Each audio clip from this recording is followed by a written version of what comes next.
नमस्कार, मैं हूं सृष्टि पांडे और आप देख रहे हैं IBC 24 पर गुना। कहां हो रही हत्याएं, प्रेमी के साथ मिलकर किसने किया पति का मर्डर, कहां हुई डिजिटल अरेस्ट की नाकाम कोशिश, छोटी सी बात पर कहां हो गई चाकूबाजी, किसने किया एक जेल से दूसरी जेल का सफर और कर्ज चुकाने के लिए किसने की थी किडनैपिंग। इन सारे सवालों का जवाब जानने के लिए देखिए वारदात का ये स्पेशल एपिसोड।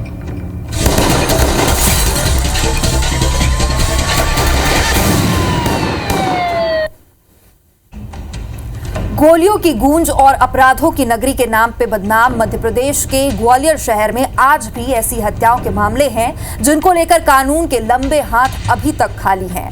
कई हत्यारे अब भी खुलेआम घूम रहे हैं और उनके परिवार के लोग इंसाफ का इंतजार कर रहे हैं।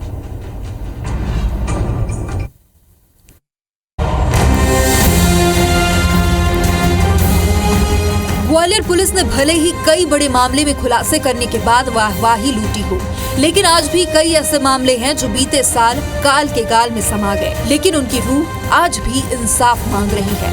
आपको हम बता रहे हैं कि पिछले साल ग्वालियर में 29 हत्याओं के मामले सामने आए थे। कई मामलों में पुलिस को सफलता तो मिली, लेकिन कई ऐसे मामले भी हैं जिनमें पुलिस के हाथ आज भी खाली हैं। कुछ मामले ऐसे भी हैं जिनमें पुलिस मरने वालों की पहचान ही नहीं कर सकी है। इनमें 3 साल का एक मासूम बच्चा भी शामिल है। उसे किसने और क्यों मारा है, इसका जवाब 6 महीने बाद भी पुलिस के पास नहीं है। हम आपको बताते हैं ऐसे ही कुछ मामले। 19 जुलाई को बहोड़ापुर थाना क्षेत्र में बैग में मिली मासूम की लाश। बैग में ठूसने के लिए एक पैर और हाथ भी बांधा गया था। दर्दनाक वारदात का अब तक खुलासा नहीं कर पाई है पुलिस। 16 सितंबर को घिंघौली में बोरे में मिली युवती की लाश। मामला घाटी गांव थाना क्षेत्र का है। लाश नदी किनारे मिली। बोरे में भरकर दोनों तरफ से सिलकर नदी में फेंका गया था। बोरे में लगे टैग को देखकर पुलिस मथुरा तक गई, लेकिन पुलिस के हाथ अब तक खाली हैं। 18 सितंबर की रात दौरार गांव में प्रेमी ने प्रेमिका पर हमला कर मां की हत्या कर दी। हत्या करने वालों को भी नहीं पकड़ पाई पुलिस। अनसुलझी पहेली बन चुके इन मामलों को लेकर जब पुलिस से बात की गई तो उनका कहना है कि कई बार मामलों में किसी प्रकार की पहचान न मिलने पर या उनसे जुड़ी जानकारियां जुटाने में समय लगता है, लेकिन केस सॉल्व जरूर हो जाता है। कई प्रकरण ऐसे हैं जिसमें कई इस प्रकार का पक्ष सामने आया है कि इस पर्टिकुलर उसमें थोड़ा सा कहीं आरोपियों की संख्या या आरोपियों के नाम जो हैं कुछ गलत ऐड कर दिए गए हैं, तो उसको कई बार जो है as per rule of law उसको एग्जामिन करना पड़ता है ड्यूरिंग इन्वेस्टिगेशन, और उसके बाद कंक्लूजन पे पहुंचा जाता है। तो लोगों को लगता है गिरफ्तारी नहीं हो रही इस मामले में, वो अचीव करेंगे और ऐसे प्रकरणों का भी जो निराकरण है वो होगा। पुलिस दावा तो जरूर कर रही है, आरोपियों को जल्द से जल्द सलाखों के पीछे भेज देगी। अब देखना होगा कि पुलिस कब तक हत्यारों के गिरेबान तक पहुंच पाती है। महेंद्र कुशवाहा, IBC 24 ग्वालियर।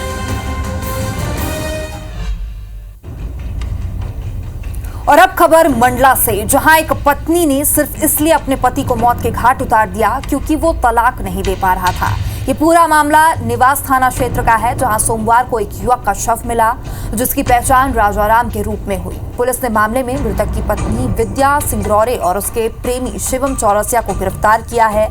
पुलिस के अनुसार राजाराम की पत्नी विद्या का शिवम चौरसिया के साथ प्रेम संबंध था। विद्या राजाराम से तलाक लेना चाहती थी, लेकिन राजाराम इसके लिए तैयार नहीं था और इसी वजह से दोनों के बीच लगातार विवाद हो रहा था। सोमवार रात निवास शहपुरा मार्ग पर एनीकट के पास शिवम ने धारदार हथियार से राजाराम की गला रेतकर हत्या कर दी। पुलिस के मुताबिक आरोपियों ने पहले भी हत्या का प्रयास किया था और इसके लिए रेकी भी की गई थी। शिवम के परिजनों ने पत्नी विद्या पर शक जताया था। पुलिस ने साइबर सेल की मदद से जांच की और गुरुवार को पत्नी और उसके प्रेमी को गिरफ्तार कर लिया।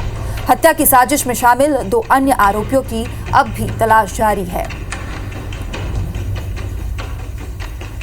तो युवक की जो अज्ञात हत्या हुई थी उसमें जब विवेचना की गई तो प्रथम दृष्टया इसमें ये पाया गया था कि उसकी जो पत्नी है उसी ने षड्यंत्र पूर्वक अन्य लोगों के साथ मिलकर उसकी हत्या करवाई है। इसमें जो युवक बताया मैंने आपको शिवम चौरसिया और ये जो महिला है जो कि गिरफ्तार हुए हैं दोनों, इनने प्रेम प्रसंग के संबंध में ये हत्या की है।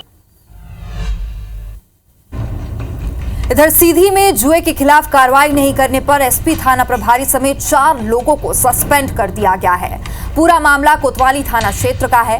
दरअसल कल देर रात डीएसपी को गश्त के दौरान सूचना मिली कि थनहवा टोला में विश्वनाथ कुशवाहा के निर्माणाधीन मकान में जुए का अड्डा चल रहा है, जहां ताश के पत्तों से हार जीत की बाजी लगाई जा रही है। और डीएसपी ने एक विशेष टीम का गठन किया और मौके पर दबिश दी, जहां पुलिस को देखकर 2 आरोपी वहां से फरार हो गए। यह मामला सामने आने के बाद एसपी कोतवाली थाना प्रभारी अभिषेक उपाध्याय, सब इंस्पेक्टर आकाश सिंह राजपूत के साथ आरक्षक अक्षय तिवारी और आजाद खान को भी निलंबित किया गया है। हालांकि एसपी का कहना है कि जांच प्रभावित न हो, इसलिए इन्हें निलंबित किया गया है। डीएसपी हेडक्वार्टर के नेतृत्व में एक विशेष टीम का गठन मेरे द्वारा किया गया था और उस टीम ने परसों देर रात को जुए खेलते हुए 14 लोगों को गिरफ्तार किया था। उस पर से थाना प्रभारी कोतवाली और जो बीट प्रभारी और बीट के जो 2 आरक्षक हैं उनके खिलाफ दंडात्मक कार्रवाई करते हुए उनको निलंबित किया गया है और साथ ही साथ इसमें प्राथमिक जांच पे आदेशित की गई है। इधर भोपाल में एक युवती अपनी सूझबूझ और सावधानी के कारण डिजिटल अरेस्ट होने से बच गई।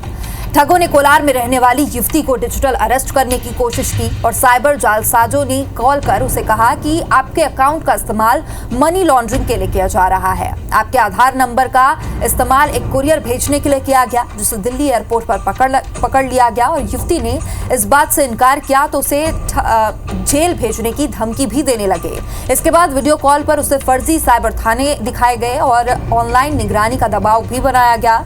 इसके बाद युवती ने दूसरे फोन से पिता को जानकारी दी और पिता ने पुलिस को बुलाया तो साइबर ठग कॉल डिस्कनेक्ट करके भाग गया। युवती प्रिया सक्सेना ने एमबीए किया है और एमपी नगर की एक प्राइवेट कंपनी में वो जॉब करती है। उनके पिता गोपाल सक्सेना रिटायर्ड प्रधान आरक्षक है और फिलहाल पुलिस कॉल करने वाले नंबर का आईपी एड्रेस ट्रेस कर रही है।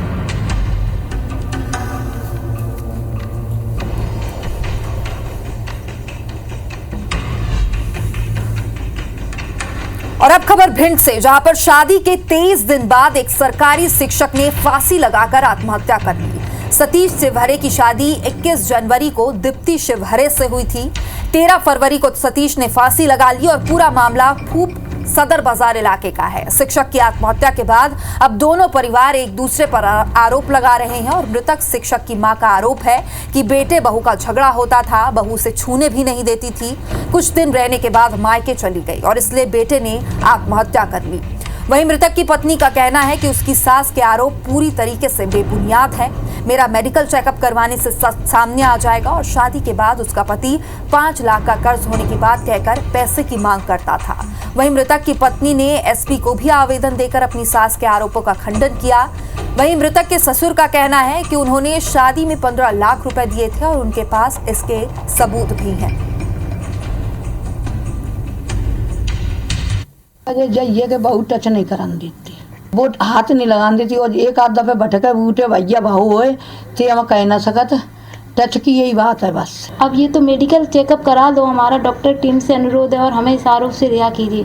हमारी जब शादी हुई तो उन्होंने पहले दिन हमें बताया कि उनके ऊपर 5 लाख रुपए का कर्जा है। जब अपनी पक्यात की तो इनको हमने 5 लाख रुपए इनकी दमाद के घर पर दिए।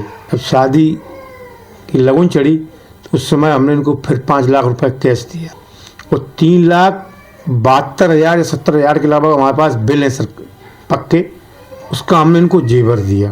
और 2 लाख रुपए की हमने अपनी बेटी को एफडी करके इसलिए दी कि इनके पास आज घर नहीं है तो इनके पास एक टीवी धरने को भी जगह नहीं थी। रिपोर्ट पे मर्ग कायम किया गया है, जांच में लिया गया है। जांच में जो भी तथ्य आएंगे उस अनुसार फिर कार्रवाई की जाएगी। इधर कटनी के जीआरपी थाने में मैहर से दानापुर पुणे एक्सप्रेस ट्रेन में सवार यात्रियों पर हमला करने का मामला सामने आया है। 3 महिलाओं समेत एक पुरुष पर कैंटीन के वेंडर ने चाकू से हमला कर दिया और मौके से फरार हो गया। घायल यात्रियों ने बताया कि वेंडर से धक्का लगने के चलते विवाद हुआ था और उसके बाद ट्रेन की चेन खींचकर चाकू से हमला किया गया। फिलहाल घायलों को इलाज के लिए कटनी जिला अस्पताल में भर्ती कराया गया है।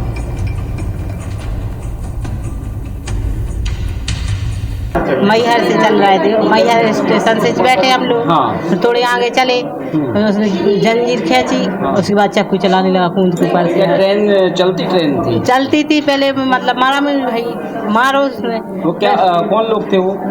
पानी बेचने वाला। चैन पुलिंग की, चैन पुलिंग के बाद उसने अपने स्टाफ को और बुलाया, बोले तुम्हारे बाप की गाड़ी है, हमारी ट्रेन है। वो भी 5-6 लोग आ गए तो उन्होंने चाकू से हमला कर दिया, हमारे ऊपर किया और मिसेज के ऊपर और सिस्टर को भी चोट आई। कितने लोग घायल हुए? 3 लोग। खाना बेचने वाला या नमक पेंटी कार वाला, उससे धक्का हुआ तो उसी पर से विवाद हुआ। उसने क्या लिया था, नोकीला कुछ लिए था कुछ, तो उसने धक्का मुक्की में मार मोड़ दिया। उनका इलाज हेतु जो है अस्पताल भेजा गया। अपराध पंजीबद्ध कर विवेचना की जा रही और आरोपी की तलाश कर वैधानिक कार्रवाई न्यायालय पेश किया जाए।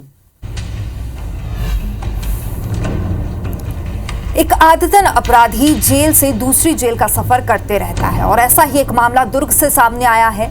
दरअसल दुर्ग पुलिस ने अलग अलग प्रदेशों में हुई 61 करोड़ 5 लाख रुपए की ठगी के आरोपी को तमिलनाडु के तिरुपुर से गिरफ्तार किया। दुर्ग पुलिस को यह आरोपी तिरुपुर के जेल में बंद मिला। यह आदतन अपराधी वहां भी जेल में बंद था और फिलहाल दुर्ग पुलिस आरोपी को लेकर वैशाली नगर थाना पहुंची है। आरोपी ने तिरुपुर से 55 लाख और विजयवाड़ा में 60 करोड़ 30 लाख की धोखाधड़ी की थी। वैशाली नगर पुलिस ने बताया कि टी राजेश्वर राव ने शिकायत दर्ज कराई थी कि आरोपी हर्षवर्धन ने मुनाफे का लालच देकर ट्रेड अकाउंट खुलवाने की बात कही और अलग अलग किश्तों में 20 लाख रुपए लिए, लेकिन अकाउंट नहीं खुलवाया और जब उसने पैसे मांगे तो वो टाल मटोल करता रहा।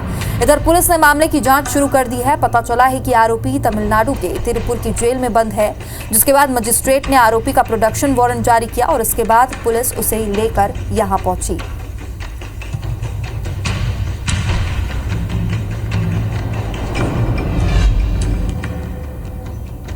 इधर ग्वालियर के शिवाय अपहरण केस में एक चौंकाने वाला खुलासा हुआ है। पुलिस की पूछताछ के दौरान अपहरण के मास्टरमाइंड भूरा गुर्जर और मोनू गुर्जर ने खुलासा किया कि वो रुपए के लिए किसी भी हद तक जाने के लिए तैयार थे।